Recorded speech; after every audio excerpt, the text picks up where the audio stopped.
ಬಾವಾ,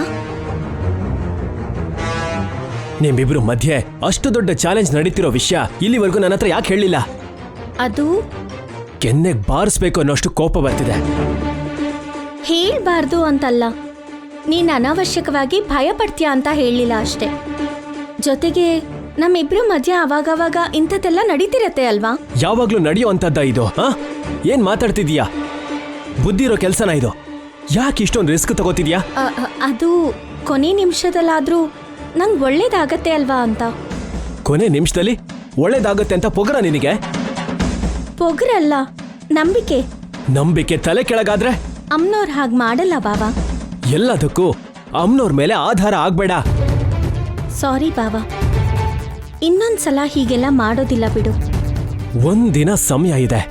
ಯಾವ ಆಧಾರ ಸಿಗುತ್ತೆ ಅಂತ ಅನ್ಕೋತಿದೀಯಾ? ಅವಳನ್ನು ಎಲ್ಲರ ಮುಂದೆ ದೋಷಿಯಾಗಿ ಹೇಗ್ ನಿಲ್ಲಿಸ್ಬೋದು ಅಂತ ಅನ್ಕೋತಿದೀಯಾ? ತಲೆ ಬಾಲ ಇಲ್ದಿರೋ ಕೆಲಸ ಮಾಡ್ತಿದೀಯಾ? ಎಲ್ಲರ ಮುಂದೆ ನೀನು ನಿಹಾರಿಕಾ ಕಾಲ್ ಹಿಡ್ಕೊಳ್ಳೋ ಪರಿಸ್ಥಿತಿ ಬಂದ್ರೆ ಎಷ್ಟು ಎಷ್ಟು ಅವಮಾನ ಆಗತ್ತೆ, ನನಗೆ ಎಷ್ಟು ನೋವಾಗತ್ತೆ. ಆಮೇಲೆ ನಿಹಾರಿಕಾ ನಿನ್ನ ಲೆಕ್ಕಿಸ್ತಾಳ? ಅವಳ ಕಾಲ್ ಕೆಳಗಿರೋ ಚಪ್ಪಲಿ ಹಾಗೆ ನೋಡ್ತಾಳೆ. ಎಲ್ಲರ ಮುಂದೆ ನಿನಗ್ ಬೆಲೆ ಎಲ್ಲಿರುತ್ತೆ? ಚಾಲೆಂಜ್ ಮಾಡಿ ತಪ್ಪು ಮಾಡ್ದೆ. ನಿನ್ ಮೇಲೆ ಯಾವತ್ತು ಯಾವತ್ತು ಬರ್ದಿರೋ ಅಷ್ಟು ಕೋಪ ಬರ್ತಿದೆ. ನಿನ್ನ ಹತ್ರ ಹೇಳ್ದೆ ಇರೋದು ತಪ್ಪೇ ಅಂತ ಒಪ್ಕೋತಾ ಇದ್ದೀನಿ. ಆದ್ರೆ ಹೇಗಾದ್ರೂ ನಿಹಾರಿಕಾ ಬಗ್ಗೆ ನಿರೂಪಿಸ್ಬೇಕು ಬಾವಾ. ತುಂಬಾ ಪಣ ತೊಟ್ಟಿದ್ದೀನಿ. ಪಣ ತೊಟ್ರೆ ಸರಿ ಹೋಗುತ್ತಾ? ನಿರೂಪಿಸೋದಕ್ಕೆ ನಾವು ಪ್ರಾಮಾಣಿಕವಾಗಿದ್ರೆ ಸರಿ ಹೋಗಲ್ಲ. ಆಧಾರ ಬೇಕು, ಸಾಕ್ಷಿ ಬೇಕು. ಅವಳು ಎಷ್ಟು ಕೆಟ್ಟವಳು ಅಂತ ನಮಗ್ ಗೊತ್ತು. ಒಂದೇ ಸರಿ ಸ್ವಾಮೀಜಿ ಶಿಷ್ಯನ ದುಡ್ಡು ಕೊಟ್ಟು ಕೊಂಡ್ಕೊಂಡಿದ್ದಾಳೆ. ಅಂತವಳನ್ನ ನೀನ್ ಹಿಡಿಯೋಕ್ಕಾಗತ್ತಾ? ಎಷ್ಟೇ ದೊಡ್ಡ ಕ್ರಿಮಿನಲ್ ಆದ್ರೂ ಯಾವತ್ತೋ ಒಂದಿನ ಯಾವುದೋ ಒಂದ್ ಜಾಗದಲ್ಲಿ ಯಾವುದೋ ಒಂದ್ ರೀತಿಲಿ ಸಿಕ್ಕಾಕೊಳ್ದೆ ತಪ್ಪಲ್ಲ ಬಾವಾ. ನನ್ ವಿಶ್ವಾಸ ಕೂಡ ಅದೇ. ಏನೋ ಈ ಸಿಚುವೇಶನ್ ಇಂದ ನೀನ್ ಹೇಗ್ ಪಾರಾಗ್ತೀಯೋ ಏನೋ, ನನಗೇನು ಅರ್ಥ ಆಗ್ತಿಲ್ಲ. ಅಮ್ನೋರ್ ಮೇಲೆ ನಂಬಿಕೆ ಇದೆ. ಅವಳನ್ನ ನಂಬಿ ಕೆಟ್ಟೋಗಿರೋರು ಯಾರಿದ್ದಾರೆ? ಇನ್ನು ಹೇಳ್ಬೇಕು ಅಂದ್ರೆ ಕೆಟ್ಟವರು ಕೂಡ ಬದಲಾಗೋದಕ್ಕೆ ಅವಕಾಶ ಕೊಡ್ತಾಳೆ.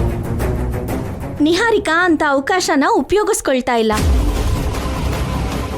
ಅವಳನ್ನ ಪವಿತ್ರವಾದ ಈ ಮನೆಯಿಂದ ಹೊರಗಡೆ ಕಳಿಸೋದಕ್ಕೆ ಯಾವುದೋ ಒಂದು ದಾರಿ ಸಿಗತ್ತೆ ಬಾವಾ. ಸ್ವಲ್ಪ ತಾಳ್ಮೆಯಿಂದ ಇರು. ಕೋಪ ಕಡಿಮೆ ಆಗ್ಲಿಲ್ವಾ ಬಾವಾ? ನನ್ನ ಹತ್ರಕ್ಕೆ ಕರ್ಕೋ ಬಾವಾ.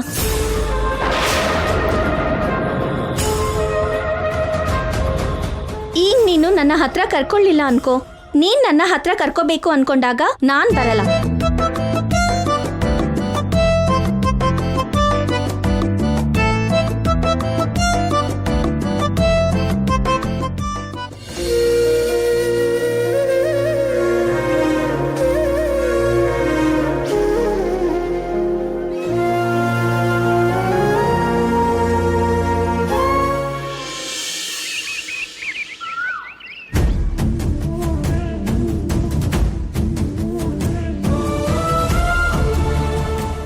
ಏನ್ ಬಾವಾ ಹಾಗಿದ್ಯಾ? ನಿನ್ ಮೇಲೆ ತುಂಬಾ ಕೋಪ ಇದೆ ಅವನೇ.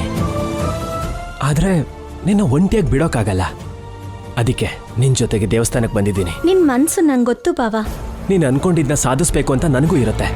ಆದ್ರೆ ಅದ್ ನಡೀಲಿಲ್ಲ ಅಂದ್ರೆ ಎಲ್ಲಿ ನೀನ್ ಕಷ್ಟ ಪಡ್ತೀಯೋ ಅನ್ನೋದೇ ನನ್ನ ನೋವು. ನೀನ್ ನನ್ನ ಅರ್ಥ ಮಾಡ್ಕೋತೀಯ ಅಂತ ಗೊತ್ತು ಬಾವಾ. ಸೀತೆನ ರಾಮನ್ಗಿಂತ ಚೆನ್ನಾಗಿ ಇನ್ಯಾರು ಅರ್ಥ ಮಾಡ್ಕೋತಾರೆ? ನಾಳೆ ನಡೆಯೋತ್ತ ಯೋಚನೆ ಮಾಡ್ತಿದ್ರೆ ಮನ್ಸೆಲ್ಲ ಭಾರವಾಗಿ ತುಂಬಾ ನೋವಾಗ್ತಿದೆ.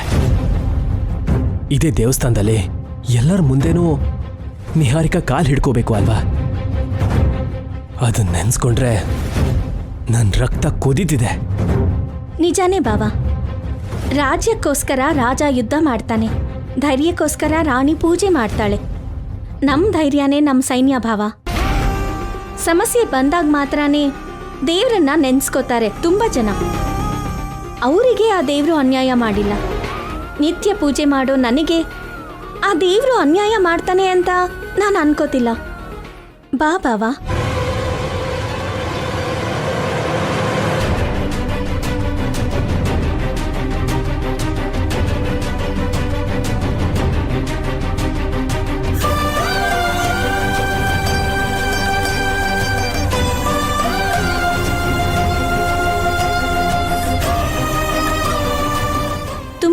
ಭಕ್ತಿಯಿಂದ ನಾನು ನಿನ್ನ ಆರಾಧಿಸ್ತೀನಿ. ಧರ್ಮ ಹೋರಾಟ ಮಾಡ್ತಾ ಇದ್ದೀನಿ ತಾಯಿ. ನಾನು ನೋವು ಅನುಭವಿಸ್ಬೇಕಾ? ಇಷ್ಟು ಕಷ್ಟಪಡ್ಬೇಕಾ? ಯಾವತ್ತೂ ನಿನ್ನ ಹತ್ರ ಯಾವುದೇ ಕೋರಿಕೆನೂ ಕೇಳಿಲ್ಲ. ನಮ್ಮ ಮನೆಗೆ ಒಳ್ಳೇದಾಗಬೇಕು ಅಂತ ನಾನು ಪ್ರಯತ್ನ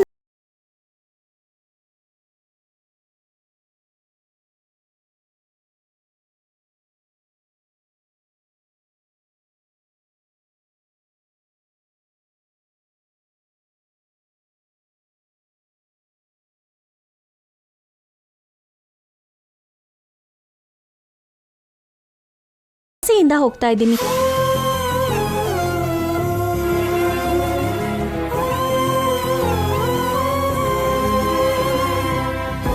ನಡಿ ಬಾವಾ.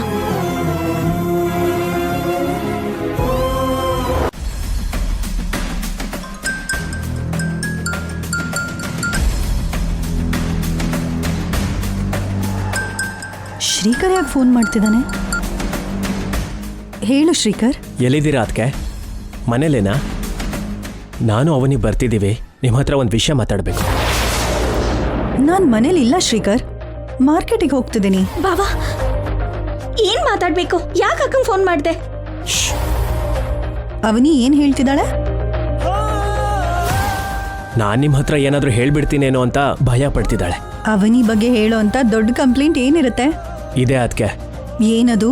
ಬಾವಾ ಪ್ಲೀಸ್ ಬಾವಾ, ಹೇಳ್ಬೇಡ ಬಾವಾ. ನೀನ್ ಹೇಳು ಶ್ರೀಕರ್. ನಿಮ್ಮ ತಂಗಿ ಮತ್ತೆ ದೊಡ್ಡ ರಿಸ್ಕ್ ತಗೊಂಡಿದ್ದಾಳೆ. ನಿಹಾರಿಕಾ ಜಾತಕನ ಬಯಲ್ ಮಾಡೋಕ್ಕಾಗ್ಲಿಲ್ಲ ಅಂದ್ರೆ ಎಲ್ಲರ ಮುಂದೆನೂ ದೇವಸ್ಥಾನದಲ್ಲಿ ನಿಹಾರಿಕಾ ಕಾಲ್ ಹಿಡ್ಕೊಂಡು ಕ್ಷಮಾಪಣೆ ಕೇಳ್ತಾಳಂತೆ.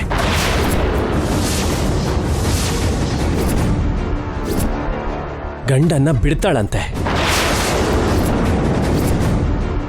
ಮನೆಯಿಂದ ಹೊರಗಡೆ ಹೋಗ್ತಾಳಂತೆ. ತಲೆ ಕೆಟ್ಟಿದ್ಯಾ ಅವಳಿಗೆ? ಅವಳಿಗೊಂದು ಸ್ವಲ್ಪ ಫೋನ್ ಕೊಡು. ಕೊಡ್ತೀನಿ, ಮಾತಾಡು. ಮಾತಾಡು. ಅಕ್ಕ, ಅವನಿ ಒಂದ್ ಜಾಗದಲ್ಲಿ ಸುಮ್ನೆ ಇರಕ್ಕಾಗಲ್ವಾ? ಅದು ನಿನ್ ಮನ್ಸು ಪ್ರಶಾಂತವಾಗಿ ಇಟ್ಕೊಳಕ್ ನಿನಗಿಷ್ಟ ಇಲ್ವಾ ಏನೋ? ಅವಳ ಜಾತಕನ ಹೇಗಾದ್ರೂ ಬಯಲ್ ಮಾಡು ಅಂತ ನೀನು ಬಾವಾ ಹೇಳಿದ್ರಿ ಅಲ್ವಾ? ಹಾ, ಅವಳ ಜೊತೆ ಕೆಲ್ಸಕ್ ಬಾರ್ದಿರೋ ಚಾಲೆಂಜ್ ಮಾಡ್ಕೊ ಅಂತ ನಾವೇ ಹೇಳಿದ್ವಿ ಅಲ್ವಾ? ಅವಳ ಬಗ್ಗೆ ನಿರೂಪಿಸೋದಕ್ಕೆ ತಲೆ ಮೇಲೆ ತೂಗುಗತಿ ಇಟ್ಕೊಂಡಾಗೆ ರಿಸ್ಕ್ ತಗೊಳ್ಳೋದು ಯಾಕೆ? ಬುದ್ಧಿ ಇಲ್ದಿರೋ ಕೆಲ್ಸಗಳು ಇದೆಲ್ಲ. ಇಷ್ಟು ದಿನ ಬಯಲ್ ಮಾಡೋಕ್ಕಾಗ್ಲಿಲ್ಲ, ಇನ್ನೊಂದು 2 ತಿಂಗಳೋ 3 ತಿಂಗಳೋ ಆಗುತ್ತೆ. ಅದ್ರಲ್ಲಿ ಏನಿದೆಯೇ? ಯಾಕಷ್ಟು ದೊಡ್ಡ ರಿಸ್ಕ್ ತಗೋತಿದ್ಯಾ? ಅಷ್ಟಕ್ಕೂ ಎಷ್ಟು ಸರಿ ಹೇಳಿದೀನಿ ನಿನ್ಗೆ. ಅಕ್ಕ, ಏನ್ ನಡಿಬೇಕು ಅಂತ ಇರುತ್ತೋ ಹಾಗೆ ನಡೆಯುತ್ತೆ. ನನ್ನ ಕುಟುಂಬಕ್ಕೆ ಒಳ್ಳೇದಾದ್ರೆ ನನಗೆ ಆನಂದ ಅಲ್ವಾ? ಏ ಬುದ್ಧಿಗೇಡಿ, ಯಾವಾಗ್ಲೂ ಕುಟುಂಬದ ಬಗ್ಗೆನೇ ಅಲ್ಲ, ನಿನ್ ಜೀವನದ ಬಗ್ಗೆ ಕೂಡ ಯೋಚನೆ ಮಾಡು. ನಾಳೆವರೆಗೂ ಟೈಮ್ ಇದೆ ಅಕ್ಕ, ನೋಡೋಣ ಬಿಡು. ನೀನೇನ್ ಭಯ ಪಡ್ಬೇಡ, ಓಕೆನಾ? ಇಡ್ತೀನಿ, ಬಾಯ್. ಏಯ್ ಅವನಿ, ಅವನಿ!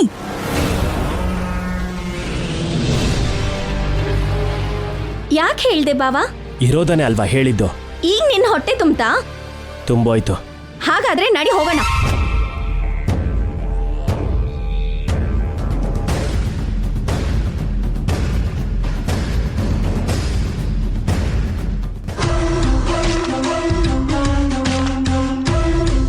ಅವನಿಗೆ ಮಕ್ಕಳಾಗೋ ಯೋಗ ಇದೆಯಮ್ಮ.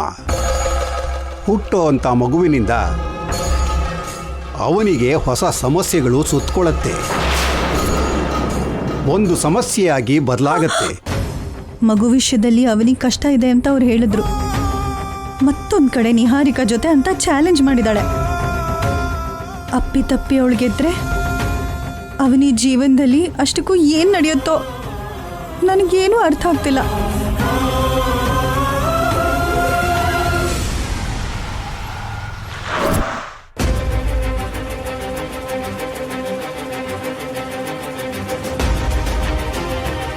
ಗೌತಮಿ, ನೀನ್ ಒಳಗಡೆ ಹೋಗು, ನಾನು ಬ್ಯಾಗ್ ತಗೊಂಡು ಬರ್ತೀನಿ.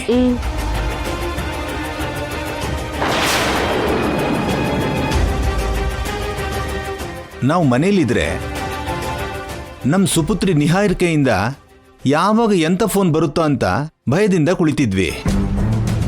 ಹೀಗೆ ಪುಣ್ಯಕ್ಷೇತ್ರಗಳಿಗೆ ಟೂರ್ ಹೋಗಿ ಬರ್ತಾ ಇದ್ರೆ ಯಾವುದೇ ಟೆನ್ಷನ್ ಇರೋದಿಲ್ಲ.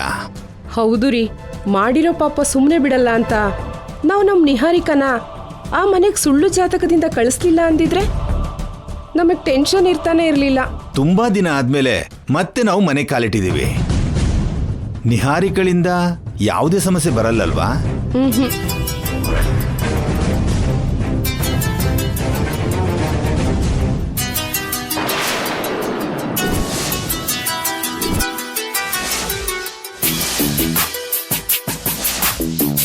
ಯಾರು? ನಿಹಾರಿಕಾ ಅಂತ ಮಾತ್ರ ಹೇಳ್ಬೇಡ. ಅವಳೇ ರೀ.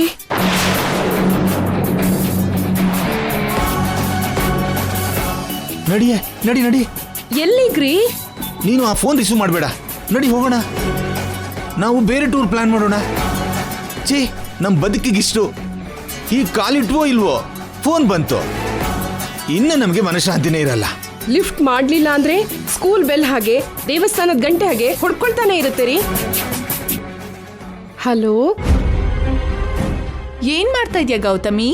ಈಗಷ್ಟೇ ಟೂರಿಂದ ಬಂದ್ವಿ. ತುಂಬಾ ಪ್ರಶಾಂತತೆಯಿಂದ ಮುಗಿಸ್ಕೊಂಡು ಬಂದ್ವಿ ತಾಯಿ. ನಿಮ್ ಪ್ರಶಾಂತತನ ಹಾಳ್ ಮಾಡುವಂತ ನ್ಯೂಸ್ ಏನು ಹೇಳಲ್ಲ ಡ್ಯಾಡಿ. ಹೌದಾ? ನೀನ್ ಈ ಮಾತು ಹೇಳ್ತಿದ್ರೆ ನಮ್ ತಲೆ ಮೇಲೆ ಹಾಲಿನ ಅಭಿಷೇಕ ಮಾಡಿದಷ್ಟು ಆನಂದ ಆಗ್ತಿದೆ. ಏನಮ್ಮ ವಿಶೇಷ? ಒಂದು ಮುಖ್ಯವಾದ ವಿಷಯ ಹೇಳೋದಕ್ಕೆ ಕಾಲ್ ಮಾಡ್ದೆ. ಏನದು? 10 ದಿನಕ್ಕೆ ಮುಂಚೆ ನನ್ನ ಅವನಿ ಮಧ್ಯ ಒಂದು ಚಾಲೆಂಜ್ ಶುರುವಾಯ್ತು. ನಿಮ್ ಚಾಲೆಂಜ್ಗಳು ಇನ್ನೂ ಮುಗ್ದಿಲ್ವಾ ತಾಯಿ? ಮೊದಲು ನಾನು ಹೇಳೋದನ್ನ ಕೇಳಿ ಡ್ಯಾಡಿ. ಆ ಚಾಲೆಂಜ್ ಏನು ಅಂದ್ರೆ, ನೀನ್ 10 ದಿನದಲ್ಲಿ ನನ್ನ ಮನೆಯಿಂದ ಹೊರಗಡೆ ಕಳ್ಸಿದ್ರೆ ನಾನೇ ಮನೆಯಿಂದ ಹೊರಗಡೆ ಹೊರಟೋಗ್ತೀನಿ. ಒಂದ್ ವೇಳೆ ನೀನು ನಿರೂಪಿಸೋದಕ್ಕಾಗದೆ ಹೋದ್ರೆ? ನಾನೇನ್ ಮಾಡ್ಬೇಕು ನೀನೇ ಹೇಳು. ಅಮ್ಮನವ್ರ ದೇವಸ್ಥಾನದಲ್ಲಿ ಎಲ್ಲರ ಮುಂದೆ ನನ್ನ ಕಾಲ್ ಹಿಡ್ಕೊಂಡು ಕ್ಷಮಿಸು ಅಂತ ಕೇಳ್ಬೇಕು. ಮನೆಯಿಂದ ಹೊರಗಡೆ ಹೋಗ್ಬೇಕು.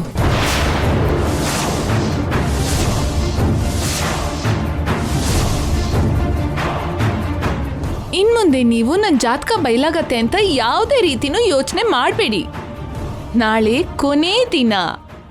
ಅವನಿಗೆ ಎಲ್ಲ ಡೋರ್ಸು ಕ್ಲೋಸ್ ಆಗಿದೆ.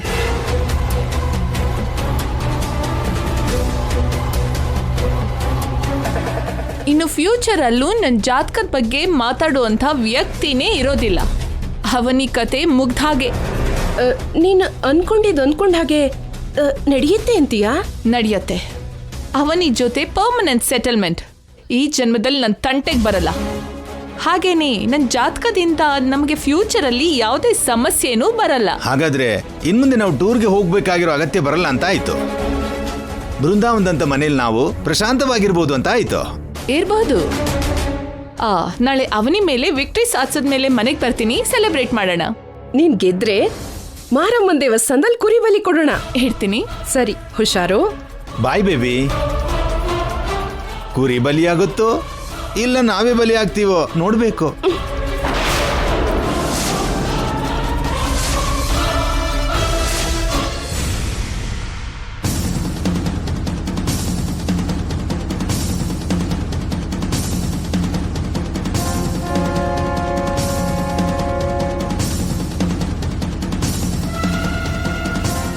ಈ ದಡ್ಡಿ ಏನು ಯೋಚನೆ ಮಾಡ್ತಿದ್ದಾಳೋ ಏನೋ.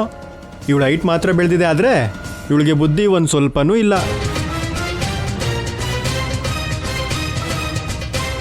ಏನು ಯೋಚನೆ ಮಾಡ್ತಿದ್ಯಾ ಲಾವಣ್ಯ? ಯಾವಾಗ ನೋಡಿದ್ರು ಅವನಿ ನಿಹಾರಿಕಾನೇ ಸ್ಪರ್ಧೆ ಮಾಡ್ತಿರ್ತಾರೆ.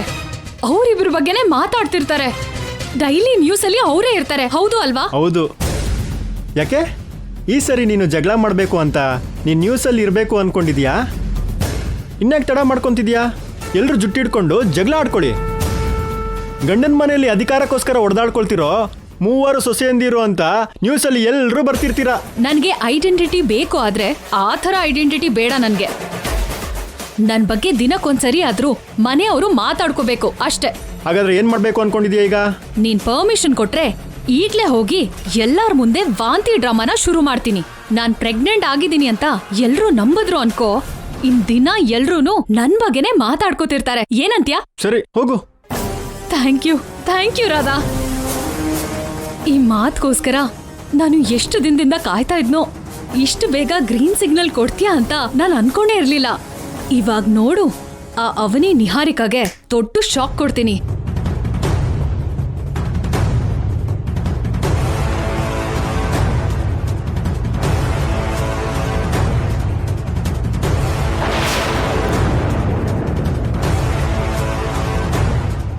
ಅಲ್ಲೇ ನಿಂತಿದ್ಯಲ್ಲ ಯಾಕೆ? ನೀನು ಬಾ. ನೀನೋಗು, ನಾನು ಆಮೇಲೆ ಬರ್ತೀನಿ. ಯಾಕೆ ಹಾಗೆ? ಬರ್ತೀನಿ ಅಂತ ಹೇಳಿದ್ನಲ್ಲ.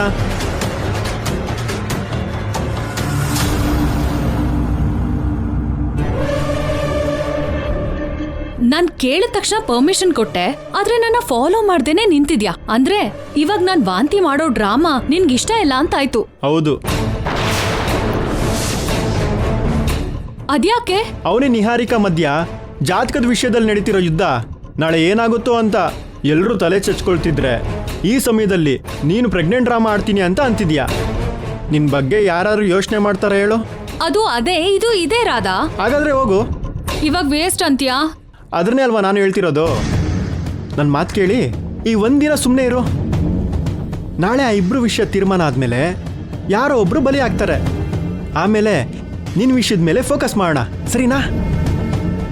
ಏನೋ ಡಮ್ಮಿ ವಾಂತಿ ಮಾಡೋದಕ್ಕೂ ಕೂಡ ಕಾಲ ಕೂಡ ಬರ್ತಾನೆ ಇಲ್ಲ, ನನ್ ಕರ್ಮ.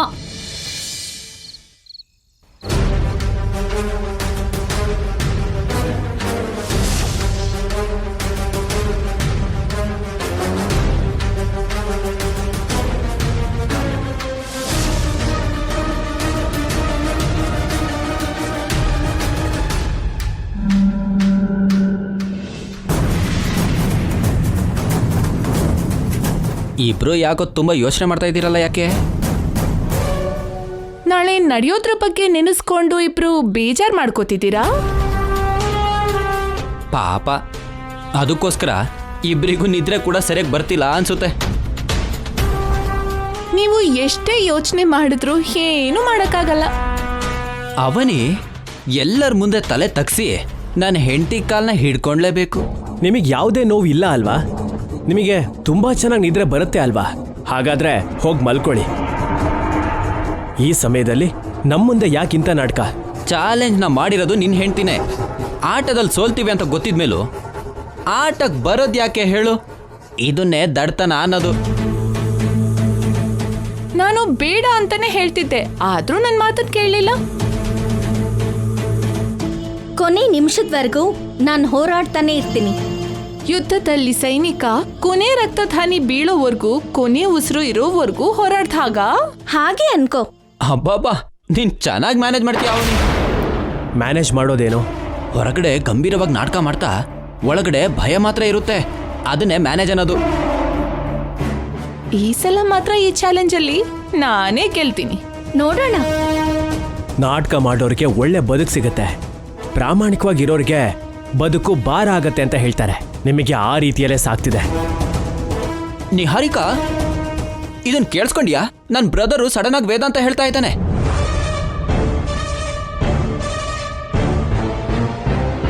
ಅವನಿ, ನೀನು ಅವಸರಪಟ್ಟು ಚಾಲೆಂಜ್ ಮಾಡಿದ್ರಿಂದ ಹೇಗೆ ಹೀಯಾಳಿಸಿ ನಗ್ತಿದ್ದಾರೆ ನೋಡು. ಮೊದಲು ನಗ್ತಾರೆ, ಆಮೇಲೆ ಬೇಡ್ಕೋತಾರೆ, ಆಮೇಲೆ ನಮ್ಮನ್ನೇ ಫಾಲೋ ಮಾಡ್ತಾರೆ. ಜಾಸ್ತಿ ಸಮಯ ಬೇಕಾಗಲ್ಲ ಬಾವಾ, ನೋಡ್ತಾ ಇರು. ಬಾವಾ, ವರ್ಷಗಟ್ಲೆ ನೀರಲ್ಲಿದ್ದ ಮಾತ್ರಕ್ಕೆ ಕಲ್ಲು ಮೃದು ಆಗ್ಬಿಡತ್ತಾ? ಹಾಗೇನೆ ಎಷ್ಟೇ ಹೀಯಾಳಿಕೆ ಕಷ್ಟ ಎದುರಾದ್ರೂ ಆತ್ಮವಿಶ್ವಾಸದಿಂದ ಇರೋ ನನ್ನಂಥವ್ರು ನಂಬಿಕೆ ಕಳ್ಕೊಳ್ಳಲ್ಲ. ನಾಳೆ ಗೆಲ್ತೀನಿ ಅಂತ ಹೇಳ್ತಾ ಇದ್ದಾಳಲ್ಲ, ನೋಡೋಣ ಬಿಡು. ಸರಿ, ನಾಳೆ ದೇವಸ್ಥಾನದಲ್ಲೇ ಸಿಗೋಣ. Bye, good night. Good night. ನೋಡೋದ್ಯಾ, ಈಗಲೇ ಹೀಗಂತಿದ್ದಾರೆ. ನಾಳೆ ದೇವಸ್ಥಾನದಲ್ಲಿ ಇನ್ನೆಷ್ಟು ಅವಮಾನ ಮಾಡ್ತಾರೋ ಏನೋ. ನಾನು ಆರಾಧಿಸೋ ಅಮ್ನೋರ್ ಮೇಲೆ ನನಗೆ ಕೋಟಿ ಆಸೆ ಇದೆ. ಗೆಲುವು ಸೋಲನ್ನ ನಿರ್ಧರಿಸೋದಕ್ಕೆ ಇವ್ರು ಯಾರು? ಅಮ್ನೋರು ನಿರ್ಧರಿಸ್ಬೇಕು.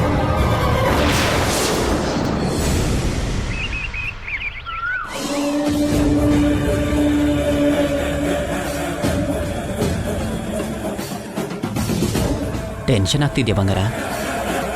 ಇದು 10ನೇ ದಿನ, ಇನ್ನೂ ಟೆನ್ಷನ್ ಯಾಕೆ ಕೃಷ್ಣ? ಅವನಿಗೆ ಕೊನೆ ನಿಮಿಷದಲ್ಲಿ ಕಾಲ ಕೂಡ ಬರುತ್ತೆ ಅನ್ನೋ ಕಾನ್ಸೆಪ್ಟ್ ಇದೆಯಲ್ಲ ಬಂಗಾರ, ಅದಕ್ಕೆ ಹಾಗೆ ಕೇಳಿದೆ. ಇನ್ನು ಅವನಿಗೆ ಆ ಅವಕಾಶ ಇಲ್ಲ baby. All doors are closed for Avani.